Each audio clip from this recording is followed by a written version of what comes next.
Okay, ladies and gentlemen, I'm going to continue on chapter 13, bottom of page 127, the first page of chapter 13. So, uh, anyway, it's interesting. I just reflecting. By the way, I'm trying a different phone. I'm going to see if I have more storage on my old phone, and I haven't used this one for quite a while, so we'll see how long I get with this.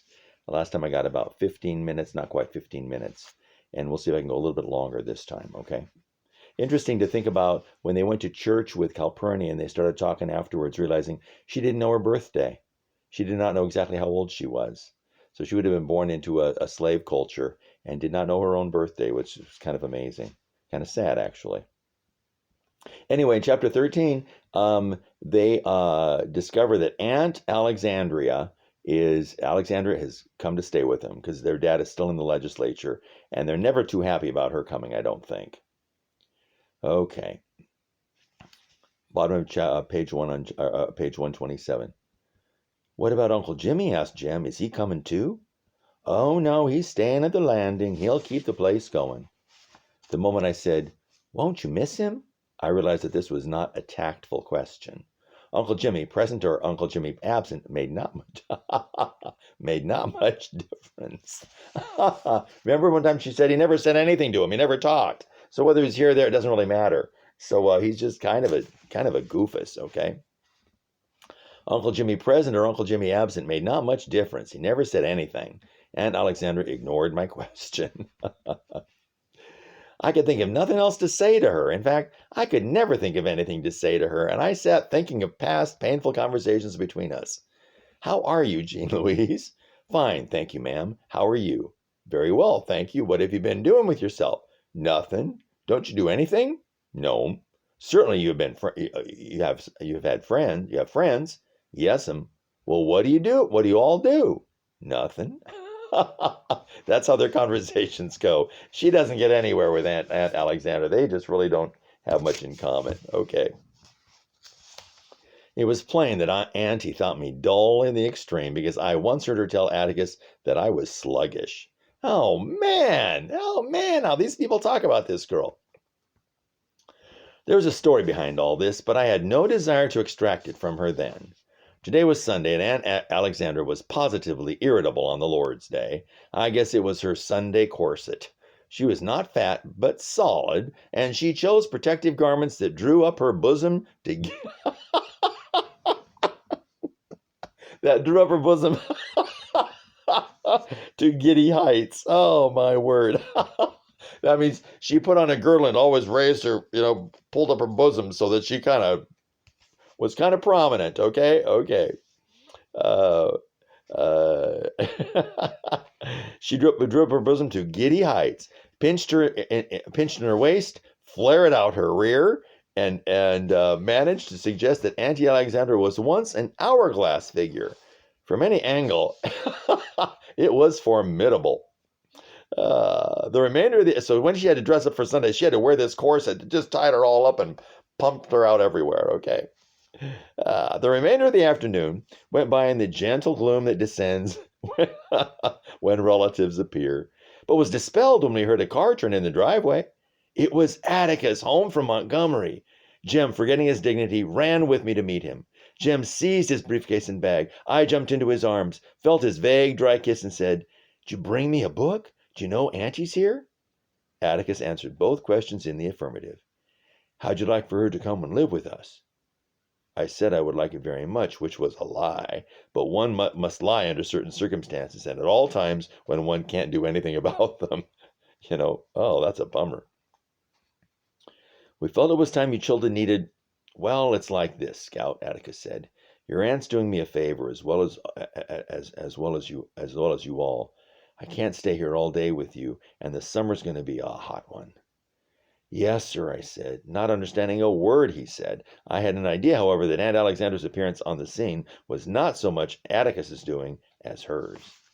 Auntie had a way of declaring what is the best for the family, and I suppose her coming to live with us was in that category. So this girl is thinking that actually Aunt Alexandra thought, I need to take care of them. They need me. I think she knows this court case is coming, okay? I'm not sure. Okay. Maycomb welcomed her. Maycomb welcomed her. Miss Maudie Atkinson baked a Elaine cake so loaded with shiny it made me tight. Miss Stephanie Crawford had long visits with Aunt Alexandra, consisting mostly of Miss Stephanie shaking her head and saying, Miss Rachel next door had Auntie over for coffee in the afternoons, and Mr. Nathan Radley went so far as to come up in the front yard and say he was glad to see her. Wow!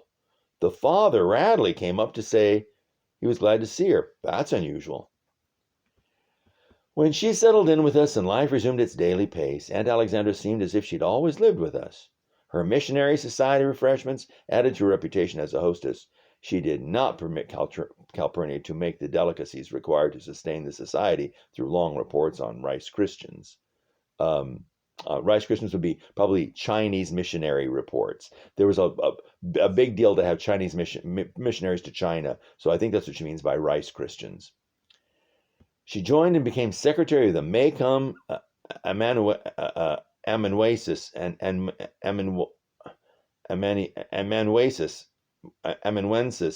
Club. I don't even know what that word means, people. I think it's flowers, maybe. I'm not sure. To all parties present and participating in the life of the county, Aunt Alexandra was one of the last of her kind. She had riverboat, boarding school manners. Let any moral come along, and she would uphold it.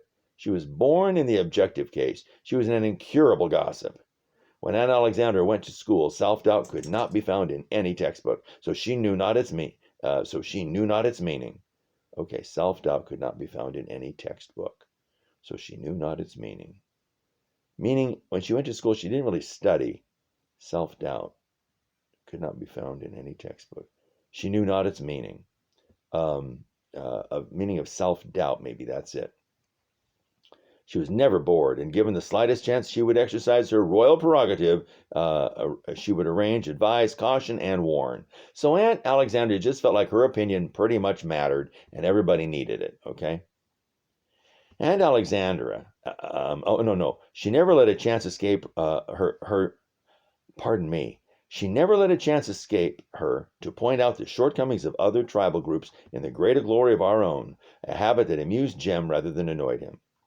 Auntie better watch how she talks, scratch most folks and make 'em, and they're kin to us. Aunt Alexandra, in underlying the moral of young Sam Merriweather's suicide, said it was caused by a morbid streak in the family. Let a 16-year-old girl giggle in the choir, and Auntie would say, "It just goes to show you all the Penfield women are flighty." Everybody in Maycomb, it seemed, had a streak, a drinking streak, a gambling streak, a mean streak, a funny streak. So she had a way of kind of always labeling and interpreting people. Once, when Auntie assured us that Miss Stephanie Crawford's tendency to mind other people's business was hereditary, Atticus said, "Sister, when you stop to think about it, our generation's practically the first in the Finch family not to marry its cousins. Would you say the Finches have an incestuous streak?" Ah! Ouch! Ouch! Ouch! Auntie said, "No, that's where we got our small hands and feet." She just turned it and said, "Well, it's because we have small hands and feet." Anyway, we all used to marry our cousins. I never understood her preoccupation with heredity. Somewhere I had received the impression that fine folks were people who did the best they could with the sense they had. But Aunt Alexandria was of the opinion, obliquely expressed, that the longer a family had been squatting on one patch of land, the finer it was. If your landowners have been there a long time, you must be good people. "That makes the Ewells fine folks, then," said Jem.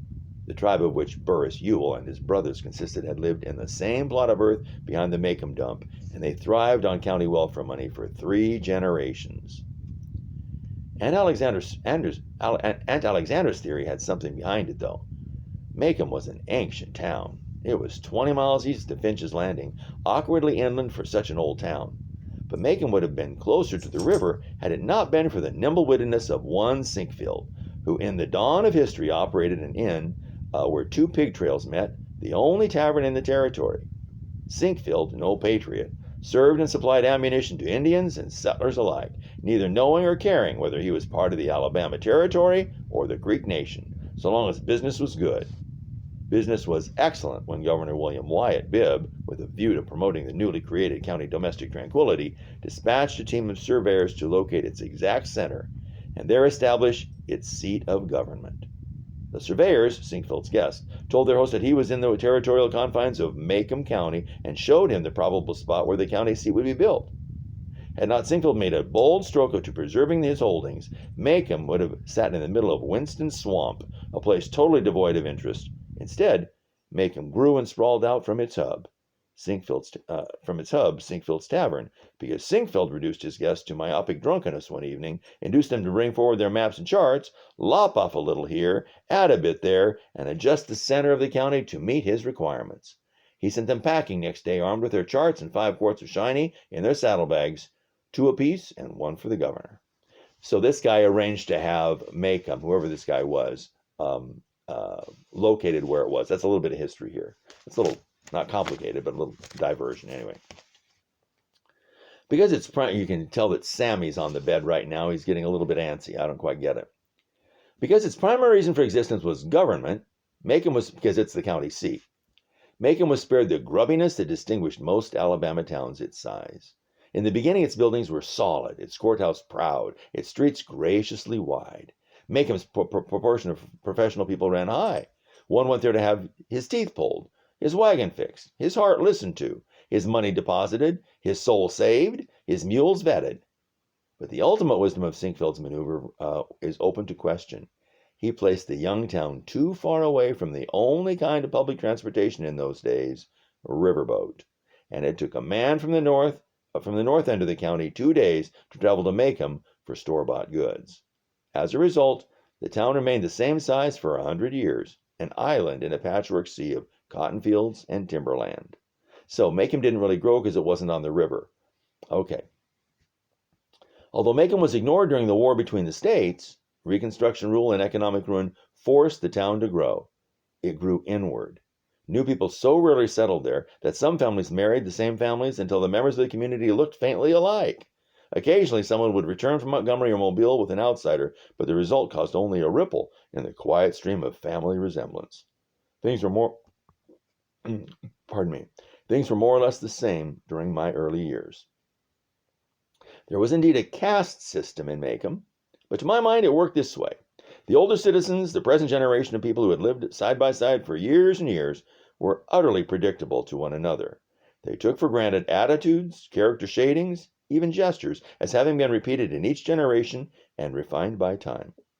Thus the dicta, "No Crawford minds his own business," "Every third Meriwether is morbid," "The truth is not in the Delafields," "All the Bufords walk like that," were simply guides to daily living.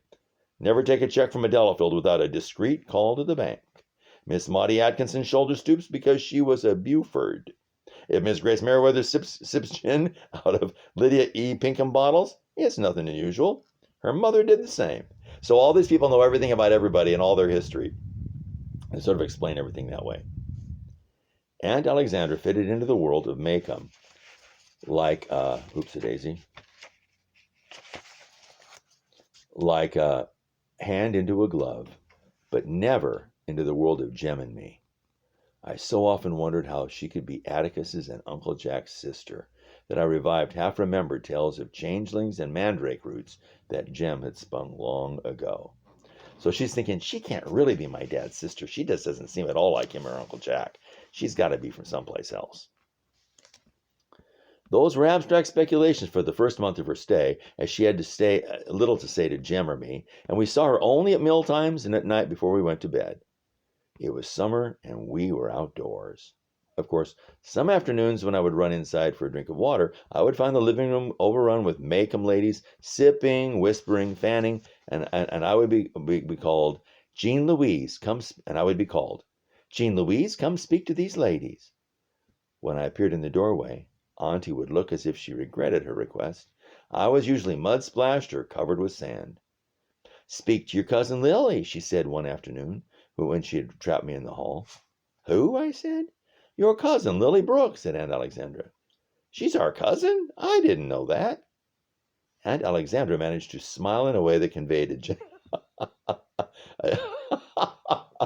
a gentle apology to Cousin Lily and firm disapproval to me.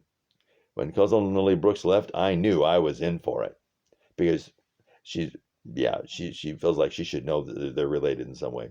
Alexandra did. It was a sad thing that my father had neglected to tell me about the Finch family or to install any pride into his children.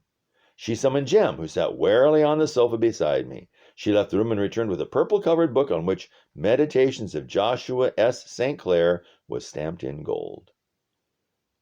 Your cousin wrote this, said Aunt Alexandra. He was a beautiful character. Jem examined the small volume. Is this the cousin Joshua who was locked up for so long?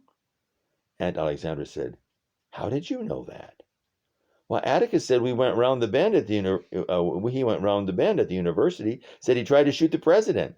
Said cousin Joshua said he wasn't anything but a sewer inspector and tried to shoot him with an old flintlock pistol. Only it just blew up in his hand. Atticus said it was costly. It cost the family $500 to get him out of that one. Aunt Alexandra was standing stiff as a store. That's all, she said. We'll see about this. That means she's mad at her brother for telling this story. Before bedtime, I was in Jem's room trying to borrow a book when Atticus knocked and entered. He sat on the side of Jem's bed, looked at us soberly, then he grinned. He said. He was beginning to preface some things he said with a throaty noise, and I thought he must at last be getting old, but he looked the same. I don't exactly know how to say this, he began. Well, just say it, said Jem. Have we done something wrong? Our father was actually fidgeting. No, I just want to explain to you that your Auntie Alexandra asked me, Son, you know you're a Finch, don't you? That's what I've been told. Jem looked out of the corner of his eyes. His voice rose uncomfortably. Atticus, what's the matter? Atticus crossed his knees and folded his arms. I'm trying to tell you the facts of life. Jem's disgust deepened. I know all that stuff, he said. Atticus suddenly grew serious. In his lawyer's voice, without a shade of inflection, he said, Your aunt has asked me to try to impress upon you and Jean Louise that you are not from run-of-the-mill people, that you are the product of several generations' gentle breeding. Atticus paused, watching me locate an elusive red bug on my leg. Gentle breeding, he continued, when I'd found and scratched it, and that you should try to live up to your name.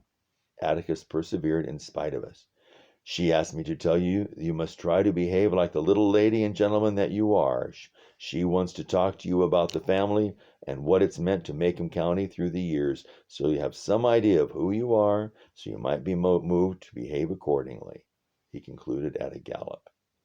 Stunned, Jem and I looked at each other, then at Atticus, whose collar seemed to worry him. We did not speak to him. Presently I picked up a comb from Jem's dresser and ran its teeth along the edge. Stop that noise, Atticus said. His curtness stung me. The comb was midway in its journey, and I banged it down. For no reason I felt myself beginning to cry, but I could not stop. This was not my father. My father never thought these thoughts. My father never spoke so. Aunt Alexandra had put him up to this somehow. Through my tears I saw Jem standing in a similar pool of isolation, his head cocked to one side. There was nowhere to go, but I turned to go and met Atticus's vest front. I buried my head in it and listened to the small internal noises that went on behind the light blue cloth, his watch ticking, the faint crackle of his starched shirt, the soft sound of his breathing. Your stomach's growling, I said. I know what he said. You better take some soda. I will, he said. Atticus, is all this behaving and stuff going to make things different? I mean, are you... I felt his hand on the back of my head. Don't you worry about anything, he said. It's not time to worry. When I heard that, I knew he had come back to us. The blood on my legs began to flow again, and I raised my head. You really want us to do all that? I can't remember everything Finches are supposed to do. I don't want you to remember it. Forget it. He went to the door and out of the room, shutting the door behind him. He nearly slammed it, but caught himself at the last minute and closed it softly. As Jem and I stared, the door opened again and Atticus peered around.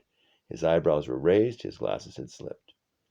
Get more like Cousin Joshua every day, don't I? Do you think I'll end up costing the family $500? I knew now what he was trying to do, but Atticus was only a man. It takes a woman to do that kind of work. Interesting. He's only a man. What he was trying to do. Okay, I'm going to stop here and I'm going to download this, okay? Here we go.